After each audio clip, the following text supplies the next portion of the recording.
নমস্কার, আমি doctor Hrithik Ghoshal, HP Ghosh হসপিটালের কনসালটেন্ট কার্ডিওলজিস্ট। আমরা সবাই কার্ডিওলজির অনেক সমস্যার কথা শুনি, কিন্তু আজকে আমি খুব সিম্পল এবং প্রচণ্ড আমাদের নিজেদের ভাষায় কয়েকটা সিমটম এবং তার কী কারণ এবং তার কী চিকিৎসা কার্ডিওলজি বিভাগে এখন হচ্ছে এবং সেটা কতটা ইমপ্রুভড হয়েছে সেটা নিয়ে ছোট্ট করে ব্রিফ করতে চাই আপনাদের। সেটা হচ্ছে, দেখুন, 4টে প্রধান কারণ আছে যেগুলো কার্ডিয়াক যে কোনো ডিজিজ ম্যানিফেস্ট করে আমাদের সামনে। সেই 4টে প্রধান কারণের মধ্যে 4 পিলার্স বলা হয়। তার মধ্যে নাম্বার 1 আমি বলবো হচ্ছে হাঁটা চলা বা কাজকর্ম করতে গেলে হাঁপিয়ে যাওয়া, বুক ধড়ফড় করা, বুকে ব্যথা করা এবং কখনো কখনো চোখে অন্ধকার দেখা বা ডিজিনেস আমরা বলি যেটাকে। এই সিমটমগুলো যখন হয় তখন তার যে মেইন 4টে রিজন, মানে চারটে কজ এবং 4টে সিমটম, সেটা 4টে ভাগে ভাগ করতে পারি। Number 1, due to coronary artery disease, মানে হার্টের আর্টারিতে block. Second, due to valvular disease, মানে হার্টের ভালভ যেগুলো আছে সেই ভ্যালভের মধ্যে কোনো রোগগ্রস্ত হওয়া। Third, due to current system abnormality, মানে হার্টের যে কারেন্টের যে সিস্টেমটা আছে সেখানটায় যদি কোনো ব্লক থাকে, যেটা current block, not arterial block. Fourth, itself যে হার্ট একটা মাসেল যেটা পাম্প করে ব্লাড চারপাশে সব জায়গাতে আমাদের পাঠাচ্ছে, সেই মাসেলটা যদি উইক হয়। তো তাহলে এই 4টে রিজনের জন্য 4টে সিমটমস আমরা শুনলাম।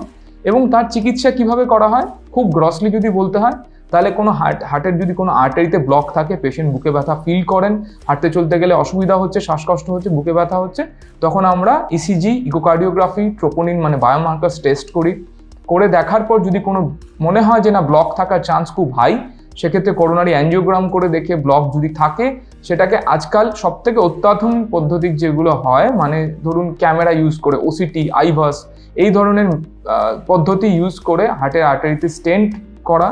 এবং সেটার জন্য আরও কিছু কিছু মেশিনস আছে, যেরকম রোটাব্লেশন, যেটা আমাদের বড় বড় যে ক্যালসিয়াম স্টোনস টাইপের থাকে সেগুলোকে কাটতে সাহায্য করে। তো সেগুলো দিয়ে আমরা সেই প্রসিডিওরগুলো কমপ্লিট করতে পারি। সেকেন্ড হচ্ছে, যদি কোনো পেশেন্ট অজ্ঞান হয়ে যান, চোখে অন্ধকার দেখেন, কারেন্টের ব্লক আসছে, সেক্ষেত্রে পেসমেকার এবং অত্যাধুনিক পেসমেকার যেটা কার্ডিয়াক ডিসিনক্রোনাইজেশন থেরাপি বা সিআরটি বলা হয়, তার মাধ্যমে হার্টের মাসেলের পাম্পিং ফাংশনও বাড়াতে হেল্প করে। যদি কোনো পেশেন্টের হার্টের কারেন্টের অ্যাবনর্মালিটি ডিউ টু মানে কোনো প্যালপিটেশন হচ্ছে, বুক ধড়ফড় করছে, ইপি অ্যাবলেশন মেথডস রয়েছে যেগুলো দিয়ে সেই পাথওয়েগুলোকে বার্ন করা যায়। Third but not the least, সেটা হচ্ছে সবথেকে বড় অ্যাডভান্সমেন্ট অফ দিস ডেকেড আমি মনে করি, সেটা হচ্ছে ভ্যালভুলার প্যাথোলজিতে। এওটিক ভালভ, মাইট্রাল ভালভ এবং ট্রাইকাসপিড ভ্যালভের যে ভ্যালভগুলো আজকাল উন্নত মানের হয়েছে, যেগুলো ইউরোপ এবং ইউএসএতে প্রচুরভাবে ইউজড হচ্ছে, আমাদের দেশে অনেকভাবে এখন এসে গেছে এবং অনেক চিপ প্রাইসেও চলে এসছে, সেগুলোর মাধ্যমে বুক না কেটে, মানে বাইপাস সার্জারি না করে আজকাল কিন্তু আমরা মাইক্রো সার্জারি, মানে যেটাকে আমরা বলি ট্রান্স এওটিক বা ট্রান্স মাইট্রাল, সেই পদ্ধতিতে ভালভ রিপ্লেসমেন্ট বা ভালভ রিপ্লেসমেন্ট বলাটা ঠিক হবে না, ভালভ প্রতিস্থাপন করতে পারি। নমস্কার।